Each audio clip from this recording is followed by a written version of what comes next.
हम human respiratory system के बारे में जानेंगे कंप्लीट। इसका हम पार्ट 1, पार्ट 2, पार्ट 3 करके हम वीडियो बनाएंगे। चलिए हम देखते हैं ह्यूमन रेस्पिरेटरी सिस्टम।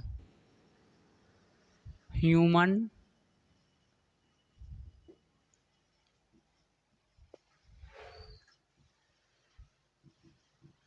सिस्टम मानव श्वसन तंत्र। अब ये ह्यूमन रेस्पिरेटरी सिस्टम पढ़ने से पहले हम इस रेस्पिरेटरी सिस्टम में हम पहले जानेंगे रेस्पिरेशन क्या होता है, श्वसन क्या होता है। उसके बाद देखेंगे श्वसन कितने प्रकार का होता है। उसके बाद देखेंगे अलग अलग जीव का श्वसन अंग क्या होता है, अलग अलग होता है। उसके बाद हम बात करेंगे रेस्पिरेटरी सिस्टम कैसे हमारे शरीर में एयर प्रवेश करता है, किसके द्वारा, नाक के द्वारा। उसके बाद फेरिंग्स, लैरिंग्स, ट्रेकिया, ब्रोंक्योलेज, एल्वोली, ये सभी में जाए। उसके बाद हम लंग्स के बारे में जानेंगे। उसके बाद एक वीडियो बनाएंगे जनरल इन्फॉर्मेशन के। अब ये सबसे पहले हम स्टार्ट करेंगे ह्यूमन रेस्पिरेटरी सिस्टम से पहले क्या, रेस्पिरेशन, उसके बाद रेस्पिरेशन टाइप। तो चलिए हम पहले इसमें क्या लिखे, ह्यूमन रेस्पिरेटरी सिस्टम, मानव श्वसन तंत्र। अब ये सिस्टम माने क्या होता है, तो सिस्टम माने होता है ग्रुप ऑफ ऑर्गन, माने अंगों का समूह जो एक जैसा कार्य करे। अब इस सिस्टम में कौन एक जैसा कार्य होगा, तो इस रेस्पिरेटरी सिस्टम में रेस्पिरेशन का कार्य होगा। किसका कार्य होगा, रेस्पिरेशन श्वसन का कार्य होगा। उस जिस रेस्पिरेटरी सिस्टम में श्वसन का कार्य होगा उसको हम क्या कहेंगे, रेस्पिरेटरी सिस्टम। अब ये बात आता है, ये रेस्पिरेशन, ये श्वसन क्या होता है, श्वसन का मतलब क्या होता है। तो कुछ लोग कहते हैं कि श्वसन मतलब एयर, ऑक्सीजन को लेना और CO2 छोड़ना। ये श्वसन नहीं हुआ, ये ब्रीदिंग हो गया। श्वसन का मतलब आपसे पूछे तो श्वसन का मतलब होता है एयर का एंटर करना, इन करना, एयर का इन करना, हवा का प्रवेश करना, हवा का प्रवेश करना। और कहाँ से प्रवेश करना, तो हमारे नोज से, नाक से हवा का प्रवेश करना। नोज, नाक से हवा का प्रवेश करना। और नाक के द्वारा विंड पाइप के द्वारा, विंड पाइप को हम कहते हैं वायु नलिका, वायु नलिका के द्वारा, विंड पाइप के द्वारा लंग्स में जाना, लंग्स में। और लंग्स में पहले से मौजूद क्या होता है, तो आपका रहता है ब्लड। और इस ब्लड में ऑक्सीजन का मिलना, इस ब्लड में किसका मिलना, ऑक्सीजन का मिलना। और जो ऑक्सीजन ब्लड के साथ कहाँ पर जाना, तो शरीर किससे निर्माण हुआ पूर्ण रूप से, कोशिका से। ये प्रत्येक कोशिका में ऑक्सीजन को पहुँचाना, प्रत्येक कोशिका कहे या सेल कहे या टिश्यू को, उसको ऑक्सीजन को पहुंचाना। और इस कोशिका में पहले से मौजूद क्या रहता है, ग्लूकोज। ये ऑक्सीजन जब जाता है तो इस ग्लूकोज को तोड़ता है। और जब ये ग्लूकोज टूटता है तो क्या बनता है, इस ग्लूकोज के टूटने से CO2 और H2O, CO2 माने कार्बन डाइऑक्साइड, जल, और कहे तो एनर्जी कहे तो ऊर्जा का निर्माण होता है। और जो ये ऊर्जा होता है किसके रूप में होता है, ATP के रूप में होता है। अब देखिए श्वसन का मतलब क्या होता है। श्वसन का एग्जैक्ट मीनिंग क्या होता है, हमारे शरीर में एयर का प्रवेश करना। एयर क्या होता है, तो मिक्सचर ऑफ गैस, हवाओं का मिश्रण। उसमें हर एक गैस रहता है, नाइट्रोजन, ऑक्सीजन, कार्बन डाइऑक्साइड, वायुमंडल में जितना गैस है हवाओं का मिश्रण है। तो एयर का प्रवेश करना, हमारे शरीर में एयर का प्रवेश करना, कहाँ से प्रवेश करना, तो वो नाक से। और नाक के बाद विंड पाइप के द्वारा, जो वायु नलिका है लंग्स तक जाने के लिए, उस वायु नलिका विंड पाइप के द्वारा कहाँ पहुँचना, लंग्स में। और लंग्स में पहले से मौजूद मौजूद क्या रहता है, ब्लड। और ये ब्लड में इस ऑक्सीजन का मिलना, जो ऑक्सीजन आया था नाइट्रोजन, हाइड्रोजन, कार्बन डाइऑक्साइड, लेकिन सिर्फ और सिर्फ इसमें ऑक्सीजन का मिलना। इसमें कौन गैस का मिलना, ऑक्सीजन, ब्लड में। और इस ब्लड में ऑक्सीजन के मिलने के बाद ये ब्लड कहाँ पहुंच जाएगा, इस ऑक्सीजन को लेकर तो सेल के पास, कोशिका के पास। और कोशिका में मौजूद क्या रहता है, तो ग्लूकोज रहता है। और ये ग्लूकोज को ऑक्सीजन का क्या करता है, ग्लूकोज ऑक्सीजन ग्लूकोज को तोड़ता है। और जब ये ऑक्सीजन ग्लूकोज को तोड़ता है तो कार्बन डाइऑक्साइड, जल और एनर्जी किसके रूप में बनता है, तो एनर्जी बनता है आपका, एनर्जी बनता है एटीपी के रूप में। ये ऊर्जा का निर्माण ही क्या कहलाता है, श्वसन कहलाता है। तो श्वसन का मतलब ये होता है ना कि सांस लेना और छोड़ना, ये तो ब्रीदिंग हो गया। अब देखिए इसमें ये ब्लड जो है, इस ब्लड में भी कई पार्टिकल्स पाया जाता है, जैसे आरबीसी कहे, डब्ल्यूबीसी कहे, प्लेटलेट से कहे। लेकिन आरबीसी में एक वर्णक पाया जाता है जिसको कहते हैं हीमोग्लोबिन। ये हीमोग्लोबिन क्या करता है, जो रक्त में जो अलग अलग गैस आया, गैसों का जो मिश्रण है, कार्बन डाइऑक्साइड, नाइट्रोजन, ऑक्सीजन, अलग अलग गैस है, इसमें से ये हीमोग्लोबिन सिर्फ किसका पहचान करता है, कि ये ऑक्सीजन को पहचान करता है और वही अपने साथ जोड़ता है। तो ये हीमोग्लोबिन किस में है, आरबीसी में। और ये आरबीसी किस में है, ब्लड में है। तो हम डायरेक्ट हम ये भी कह सकते हैं ये ब्लड में ऑक्सीजन का मिलना, हीमोग्लोबिन में रहता है, ब्लड को रक्त कहते हैं। तो ये जो है इसको हम क्या कहते हैं, श्वसन कहते हैं। फिर से हम बोलते हैं एयर का प्रवेश करना कहाँ से, नाक के द्वारा, और विंड पाइप के द्वारा कहाँ पहुँचना, लंग्स, फेफड़ा में पहुँचना। और फेफड़ा में क्या रहता है, रक्त। उस रक्त में किसका मिलना, ऑक्सीजन का मिलना। और वो ऑक्सीजन मिलकर कहाँ पहुँचना, कोशिका तक पहुँचना। और कोशिका में क्या रहता है, तो ग्लूकोज रहता है। उस ग्लूकोज को ऑक्सीजन की सहायता से तोड़ा जाता है।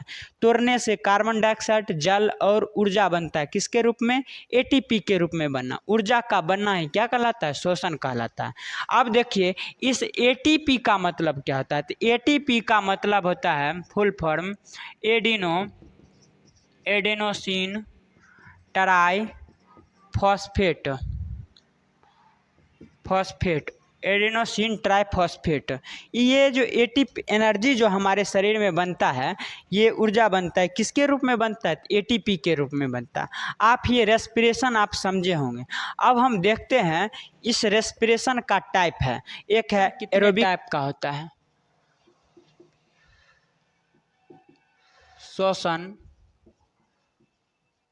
श्वसन के प्रकार। अब देखिए ये जो श्वसन होता है ये दो प्रकार का होता है। एक इधर से बात करें,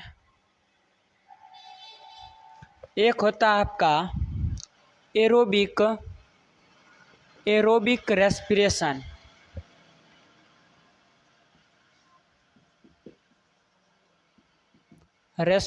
जिसको कहते हैं वायवीय श्वसन।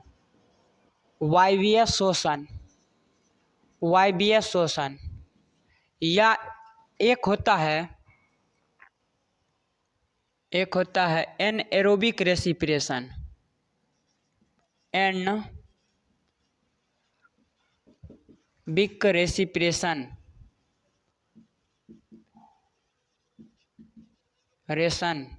अवायवीय श्वसन।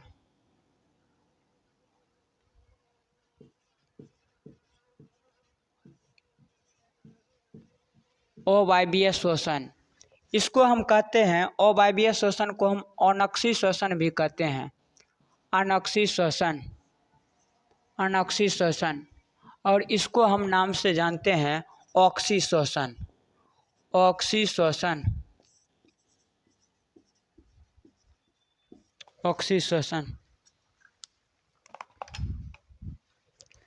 देखिए ये जो बोले हैं एरोबिक रेस्पिरेशन, वायवीय श्वसन या ऑक्सी श्वसन। ऑक्सी कहने का मतलब क्या होता है, जो ऑक्सी माने ऑक्सीजन का बात आ रहा है, माने वैसा श्वसन जो ऑक्सीजन का क्या हो, ऑक्सीजन की उपस्थिति में हो, ऑक्सीजन की प्रेजेंस में हो, प्रेजेंस में हो, उपस्थिति में हो, उसको हम कौन शोषण कहेंगे? तो उसको कहेंगे हम ऑक्सी शोषण कहेंगे।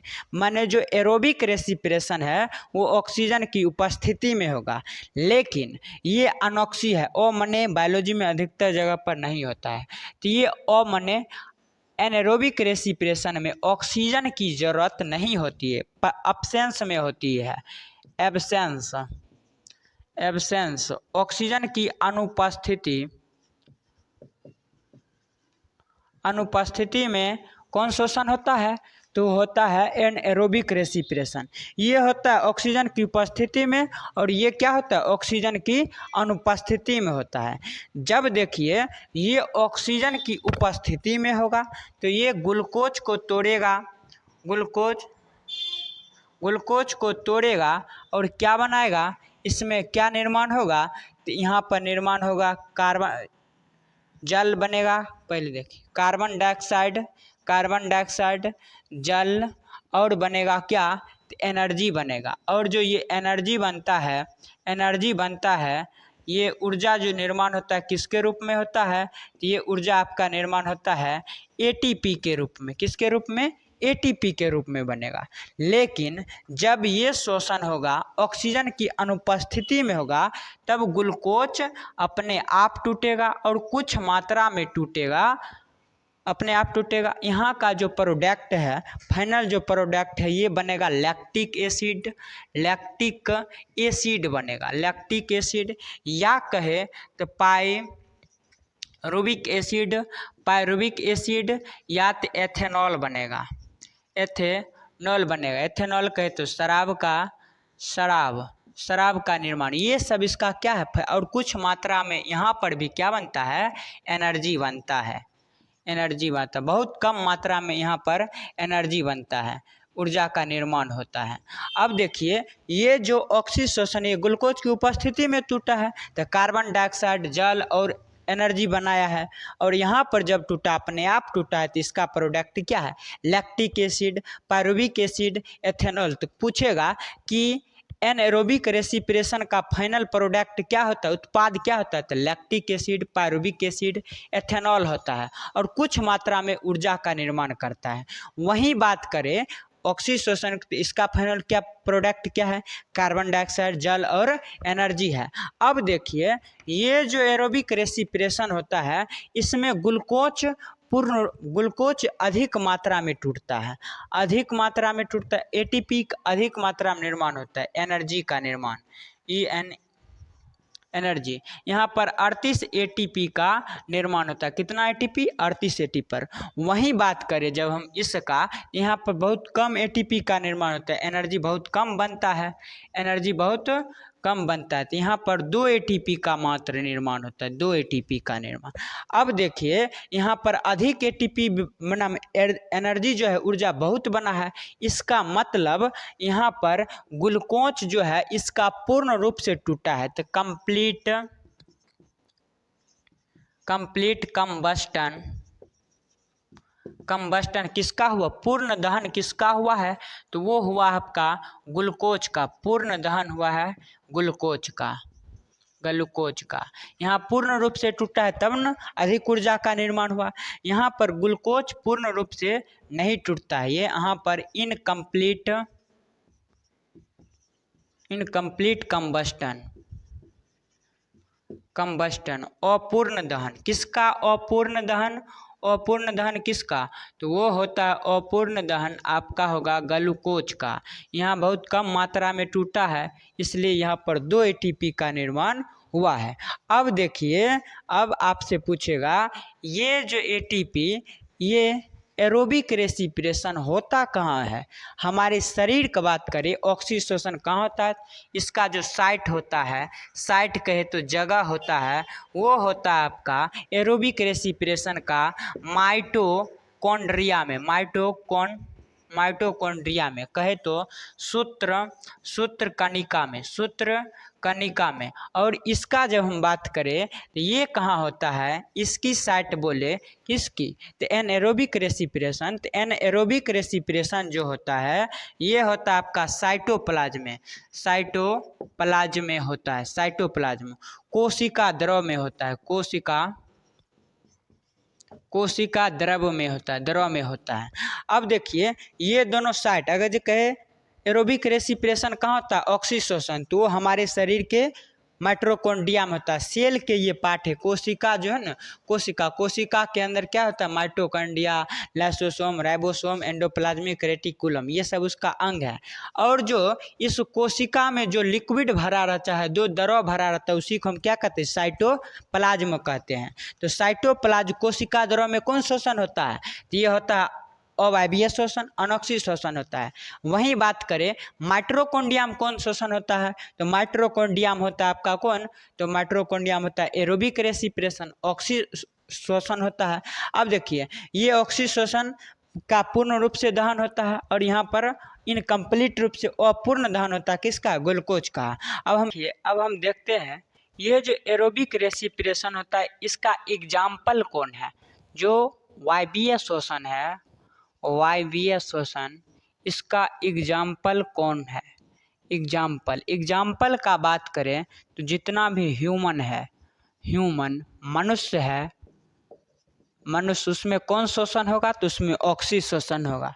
और एनिमल का बात करें, एनिमल जानवर का बात करें तो जानवर में भी कौन सा शोषण होगा, तो होगा एरोबिक रेस्पिरेशन, वायवीय शोषण। और बर्ड्स पक्षी में भी कौन सा शोषण होगा, तो एरोबिक रेस्पिरेशन होगा।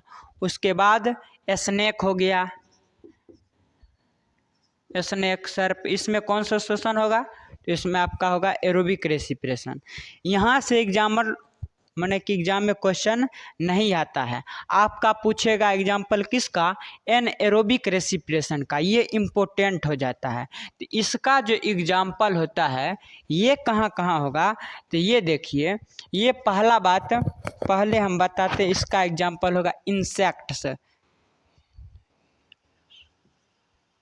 इंसेक्ट्स, जितने भी कीट हैं उसमें कौन सा शोषण होगा, तो उसमें होगा एनएरोबिक रेस्पिरेशन, अवायवीय शोषण होगा।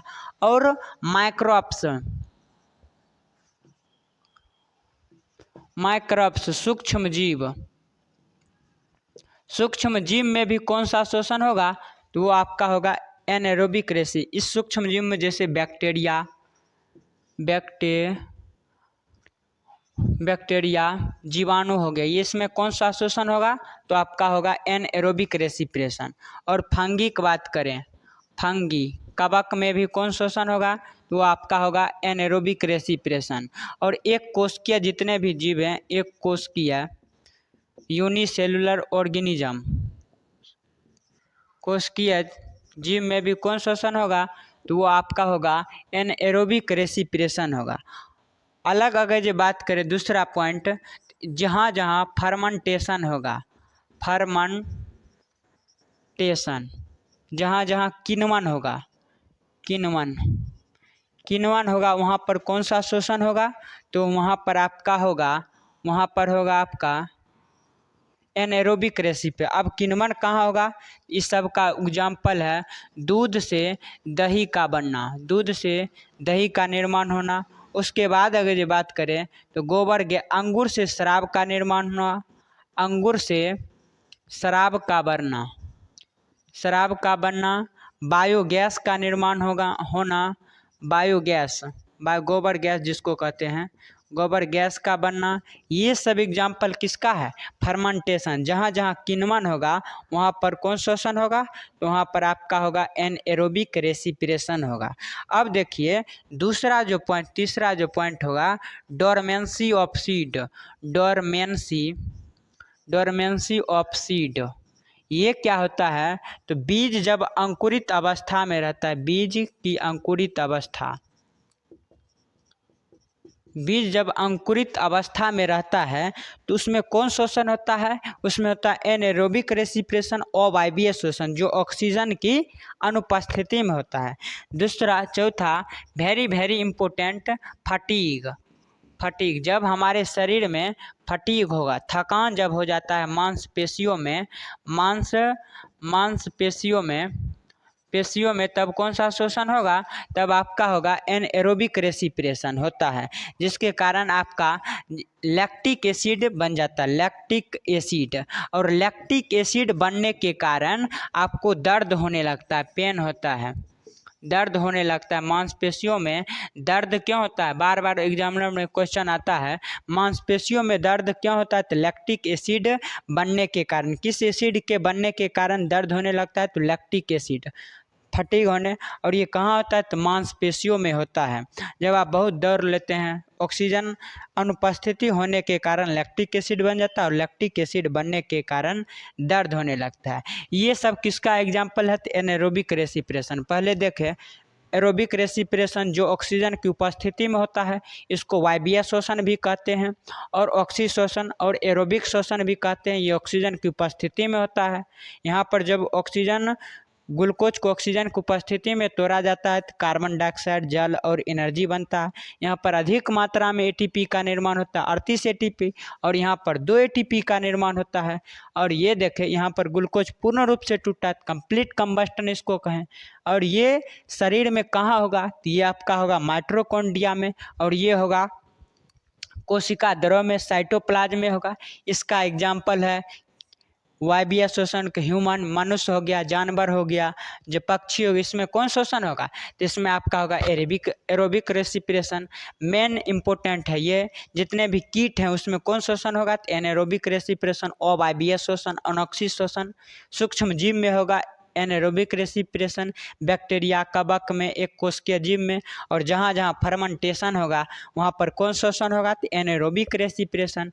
ये जहाँ डोरमेंसी ऑफ सीड, बीज की अंकुरित अवस्था में कौन शोषण होता है? Anaerobic respiration. और जब फटीग होता है, मांसपेशियों में थकान हो जाता है, तो उसमें लैक्टिक एसिड बन जाता है, और लैक्टिक एसिड के बनने के कारण क्या होता है? दर्द होने लगता है। तो ये हमारा रेस्पिरेशन का टाइप खत्म हो गया। अब हम देखते हैं अलग अलग जीव का शोषण अंग क्या होता है? अलग अलग होता है। अलग अलग जीव का क्या होता है? शोषण अंग जो है अलग अलग होता है।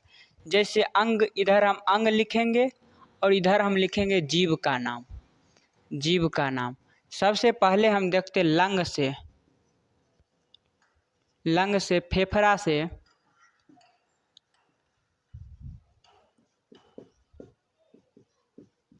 फेफड़ा से कौन शोषण करेगा? तो इससे करेगा ह्यूमन, मनुष्य करेगा। मनुष्य का ये क्या है? मुख्य शोषण अंग है। उसके बाद एनिमल करेगा, जानवर आपका करेगा, जानवर। और बर्ड्स करेगा, बर्ड्स, पक्षी भी करेगा इसी से। उसके बाद लिजार्ड,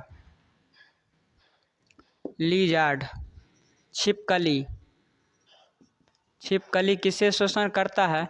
तो वो आपका लंग्स से करता है। और फ्रॉग जो होता है, मेढक, फ्रॉग, ये उभयचर होता है। ये पानी में भी रहता है और धरती पर भी रहता है। जब ये धरती पर रहता है, अर्थ पर रहता है, ये किससे शोषण करता है? आपका लंग्स से करता है। और इसके बाद अगर ये बात करें स्नेक, ये भी किससे शोषण करता है? इसका भी शोषण अंग क्या है? तो है लंग्स। रेप्टाइल्स जो होता है, सरीसृप, वो भी शोषण करता है किससे? लंग से। और दूसरा अंग की बात करें, जैसे अब हम लेते हैं गिल्स, गल्फर से कौन शोषण करेगा? तो ये आपका करेगा मछली हो गया, फिश करेगा, मछली करेगा। और ये जो मेढक होता है, जब मेढक बच्चा रहता है तो उसको हम कहते हैं टेडपोल। जब छोटा रहता है तो उस समय भी मेढक किससे शोषण करता है? तो वो आपका करता है गिल्स से करता है। तो हम टेडपोल लिख देते हैं, टेडपोल। ये मेढक है, मेढक का बच्चा जब छोटा अवस्था में रहता है, मेढक। अब देखिए तीसरा हम लेते हैं दूसरा है ये तीसरा। अगर हम बात करें तो तीसरा नंबर हम बात करते हैं स्किन से। स्किन से त्वचा से कौन शोषण करेगा? त्वचा से आपका कौन कौन शोषण करेगा? तो त्वचा से आपका ये फ्रॉग भी करता है, मेढक भी करता है। फ्रॉग मेढक। अब देखिए ये मेढक धरती पर भी रहेगा और पानी में भी। जब पानी में ये जाता है ये त्वचा से भी शोषण करता है। और यही बात करें हम अर्थवर्म,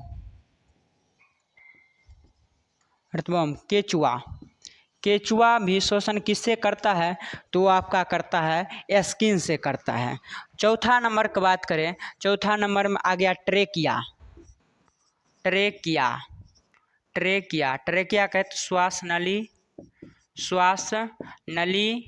नली या इसी क्या कहते हैं आप लोग? तो विंड पाइप कहते हैं। विंड पाइप, वायु नलिका कहते हैं।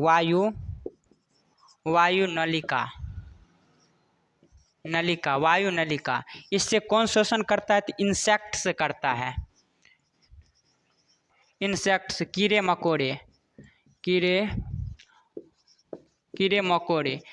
मकोड़े जो होते हैं किससे सांस लेते हैं? वो ट्रेकिया के द्वारा, विंड पाइप के द्वारा शोषण करते हैं। और कॉकरोच भी इसी में आता है, इंसेक्ट्स में भी आता है। अब देखिए पांचवा नंबर जो है वो प्लांट में भी शोषण होता है। प्लांट में स्टोमाटा के द्वारा होता है। पत्ती के जो भाग होता है